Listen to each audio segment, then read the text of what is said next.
Savitri is swaying back and forth between grief and joy of union. Grief of the fast approaching death of her husband, joy because of his company. The poet puts it very dramatically. He says, the more she plunged into love, that anguish grew. Her deepest grief from sweetest gulls arose. Remembrance was a poignant pang. She felt each day a golden leaf torn cruelly out from her too slender book of love and joy. Each page of the calendar is being torn off. Her book itself is a slender book of just 365 days, and with each day a page is being removed. The page of the calendar. Remembrance was a poignant pang. She felt each day a golden leaf torn cruelly out. Golden leaf because of the company of her husband, and it is that which is being torn out. Thus, swaying a strong gust of happiness and swimming in foreboding somber waves. So this is the contrast, gusts of happiness and somber waves of the foreboding, and feeding sorrow and terror with her heart, her passion, her love. It is that which has become the food for sorrow and terror. Terror of the dreadful day which is coming very fast. For now, they sat among her bosom's guest. Terror and sorrow have become the guest in her heart. Or in the inner chamber, paced apart. They walked apart from each other, sorrow and joy in the inner chamber. But it is in that condition she is staring into the future's night. What is going to happen? That has remained totally dark to her vision. She does not know that. Her eyes stared blind into the future's night.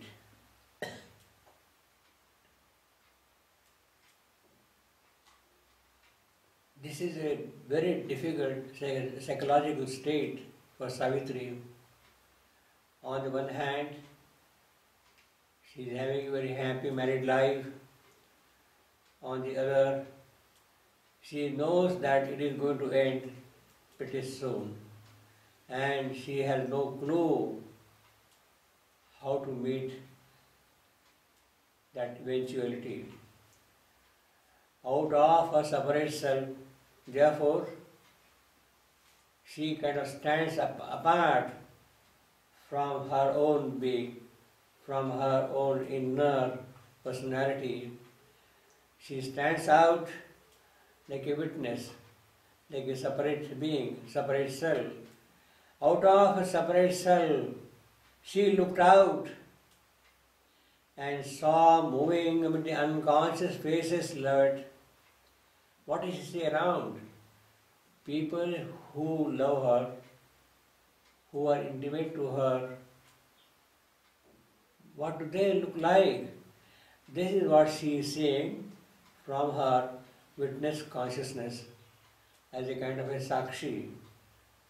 What is going to happen, these people have no idea. Moving amid unconscious faces, loved, in mind a stranger, though in heart so near.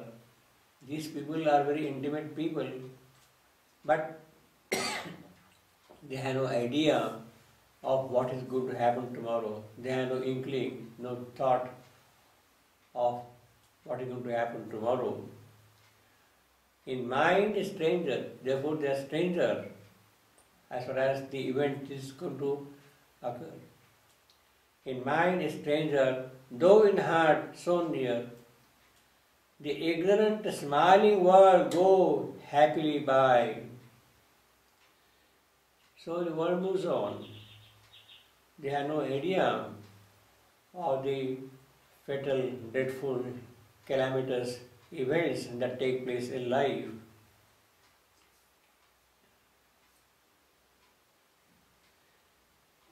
In mind a stranger, though in heart so near, the ignorant, smiling world go happily by upon its way towards the unknown doom, and wondered at the careless lives of men.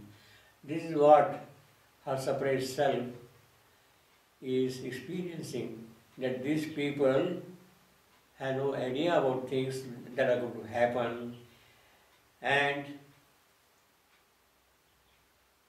what is going to be the unknown, they have no notion of things at all. This separate self appears at a couple of places in Savitri. Let us take an example on page 603.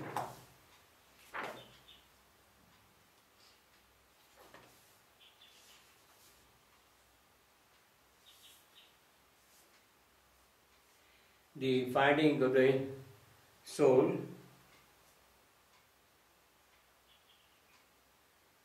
There was no strength in her, no pride of force. The lofty burning of desire had sunk. Ashamed, a vanity of separate self. The hope of spiritual greatness fled. Salvation she asked not, nor a holy crown. Humanity seemed now to proud estate.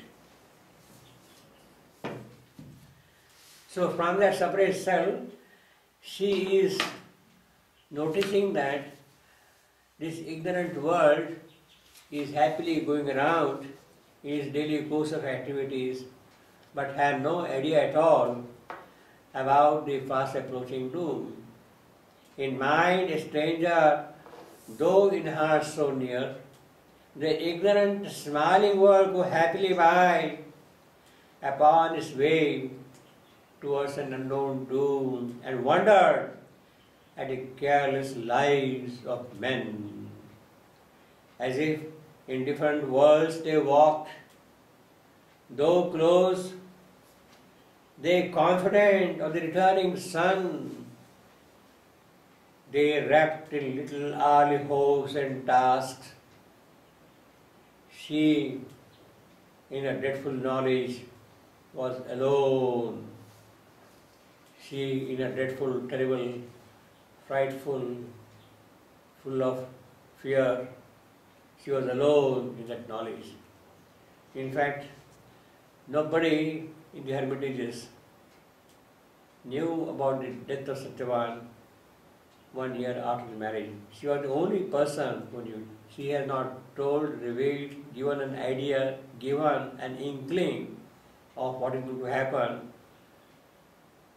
1 year after the marriage.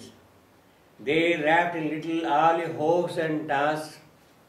She, in her dreadful knowledge, was alone. They were moving around, ignorant, smiling world, go happily by. The rich and happy secrecy that once enshrined her as if in a silver bar, apart in a bright nest of thoughts and dreams, made room for tragic hours of solitude and lowly grief that none could share or know. A body seeing the end too soon of joy and the fragile happiness of its mortal love.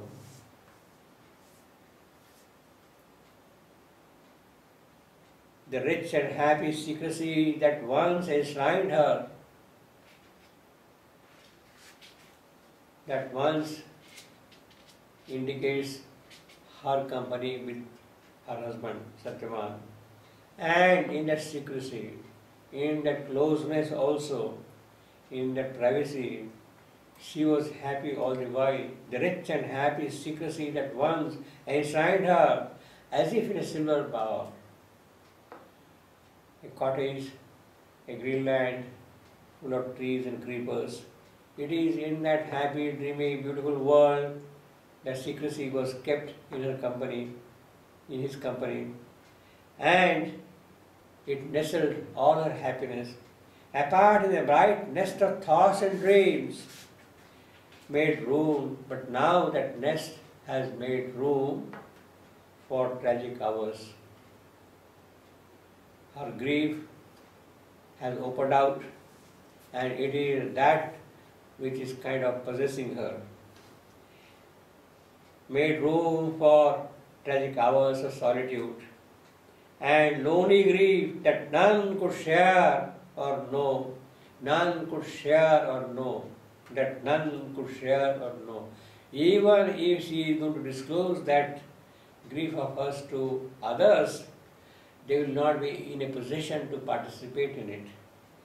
They are too small, too weak to bear the burden of the sorrow, that agony, that grief. And lowly grief that none could share or know. No, of course they cannot know on their own. It is only Savitri who knows it, and unless she tells it to others, they would not know it. Of their own accord, they will not be in a position to know it. It was a fact which was made known to Savitri by Narad. It is some kind of a divine intervention by which this knowledge had come to her. And that knowledge is not going to be given to others, which none could share or know.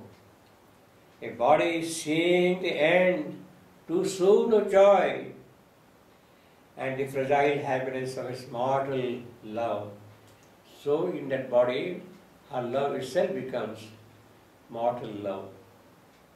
Her quiet visage, still, sweet and calm, in spite of this grief, in spite of this anguish, of the remembrance of the day of doom coming so fast, in spite of that, her quiet visage, still and sweet and calm, her graceful daily acts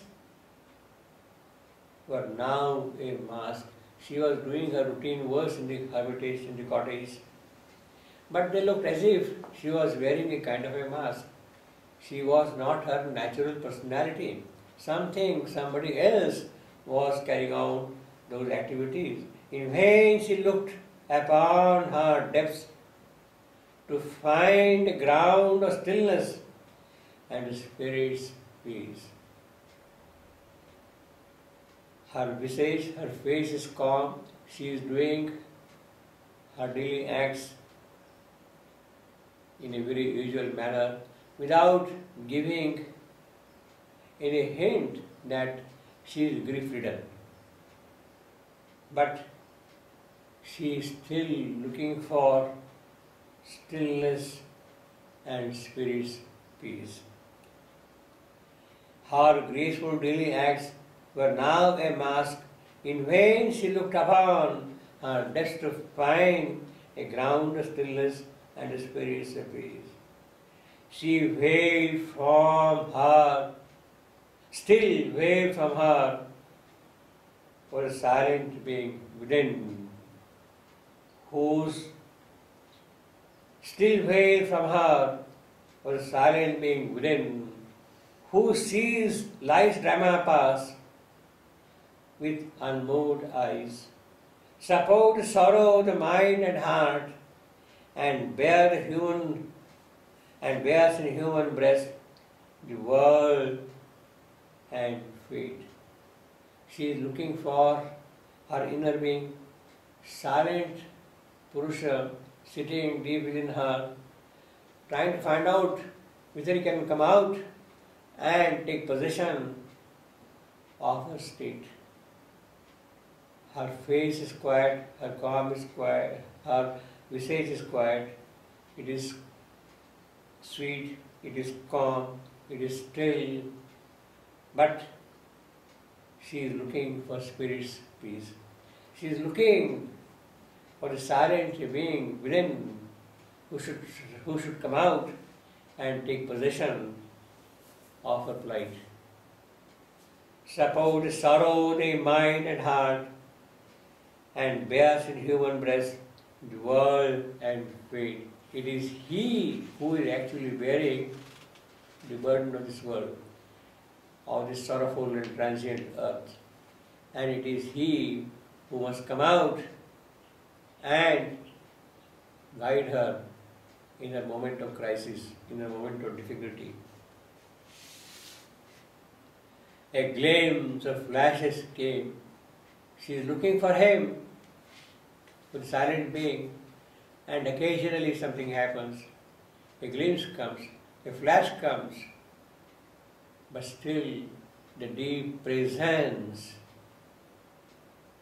is concealed from her sight.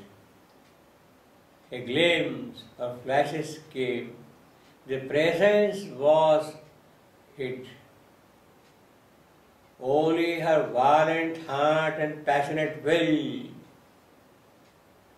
were pushed in front to meet the immutable doom. Defenseless, nude, bound to her human lot, they had no means to act, no way to save.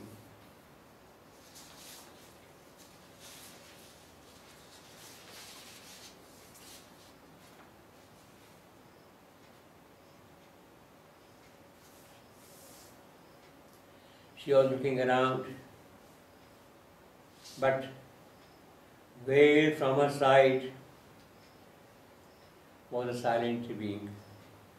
She stared into the night and could not see anything. She herself was once, a worshipped princess, but now that royalty of her life has become a part of the past, and she is working like an ascetic woman in the forest, doing daily acts without complaining, without sharing her grief with others, and that makes things very poignant to her.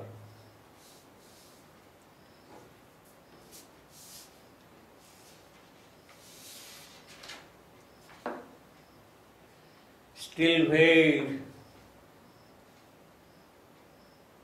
from her was a silent being within, who sees life's drama pass with unmoved eyes, supports sorrow of mind and heart, and bears in human breast the world and fate. Then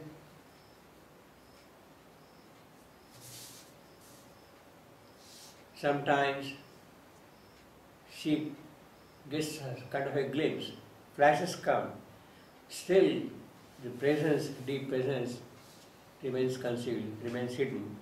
Only her violent heart and passionate will were pushed in front to meet the immutable doom. Defenseless, nude to her human lot, they had no means to act, no way to save. They have violent heart and a passionate will. Passionate will, violent heart. She is in her intense state of passion, in her strong vital nature. She is looking within, but a silent being is not seen. The presence remains hid. So what works in her is only the violent heart and passionate will. Her personality, her vital personality, it is that which is acting all along. But her heart and her will, passionate, violent, she controls. These she controlled. Nothing was shown outside. She is kind of intensely disturbed within, but no hint of it, no indication of it is given to others.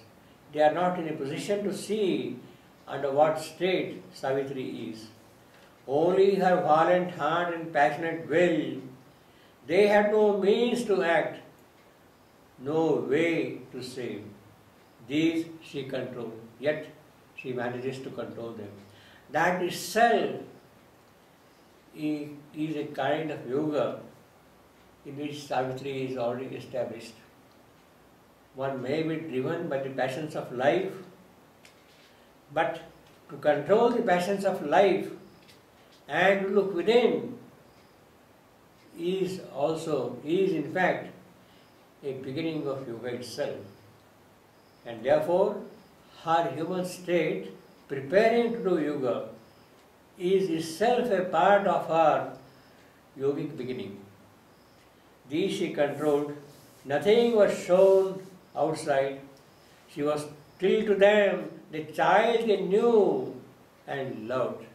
All those people who were around, they loved her, they knew her, and they did not see that there is something deep in her which is boiling, which is bursting, which is very passionate, that she is very disturbed. She had no idea. The sorrowing woman, they saw not within. No change was in her beautiful motions seen. She is doing her daily activities routinely. No change was in her beautiful motions seen. A worshipped empress, all at once, why to serve? She made herself the diligent serf of all. She herself has become a servant, a maid in the house. Once she was a royal princess and everybody was at her service, but now she is serving others. Yet she was terribly disturbed. Of course, she was loved by everybody, but people did not know under what conditions Savitri is. No change was in her beautiful motions seen. A worshipped empress, all at once, why to serve?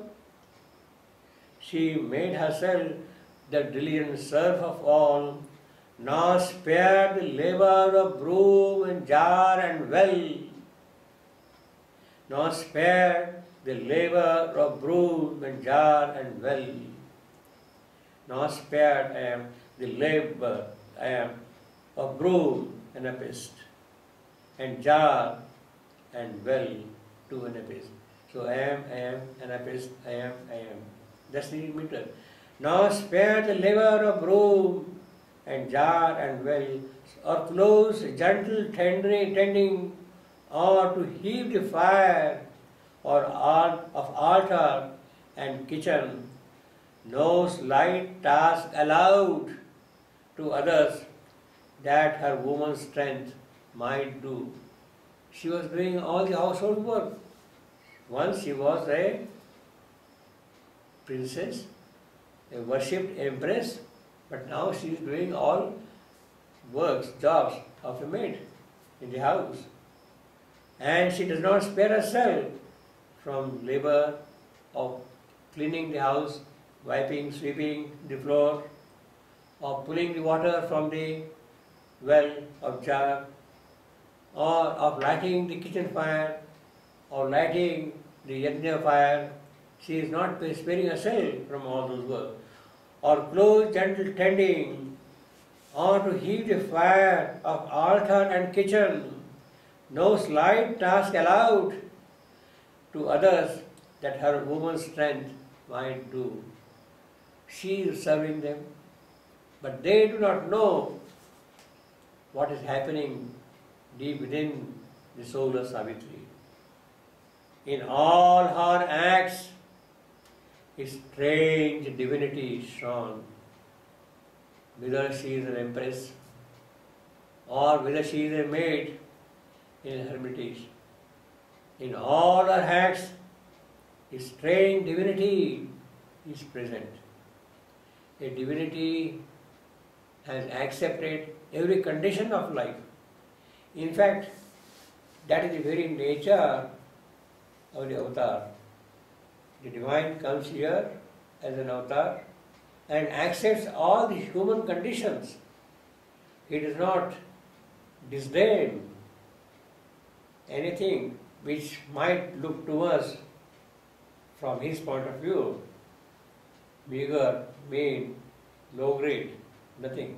He accepts every aspect of life here in all her acts, and that is what happens. Means unless the incarnate power assumes humanity fully, humanity cannot be redeemed. And that is exactly what is happening in the case of Savitri. In all her acts, a strange divinity shone.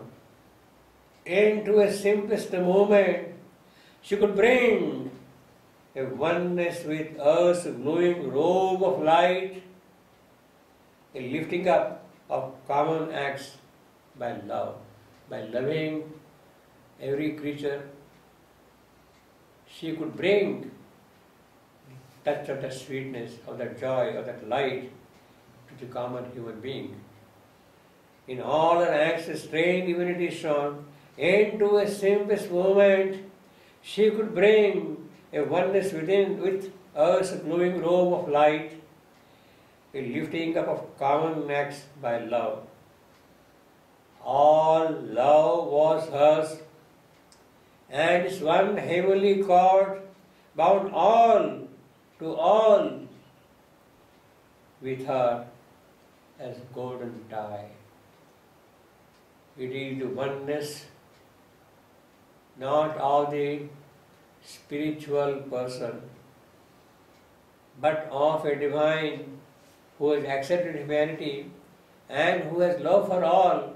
It is that which is binding everything, everybody together. All love was hers, bound all to all with her as a golden tie. But, well, this is the condition. People around her do not know anything, yet she loves them.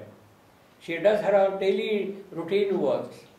She who was served by others, is now serving others all the while. She is doing all the work. People do not have any idea. Yet she loves them all. She has taken them into her embrace. But when her grief to the surface pressed too close, these things, once gracious adjuncts of her joy, seemed meaningless. Seemed meaningless to her, a gleaming shell, or were a round mechanical and void. Her body's actions shared not her will. She is doing all the household work, but those actions are not sharing her inner will.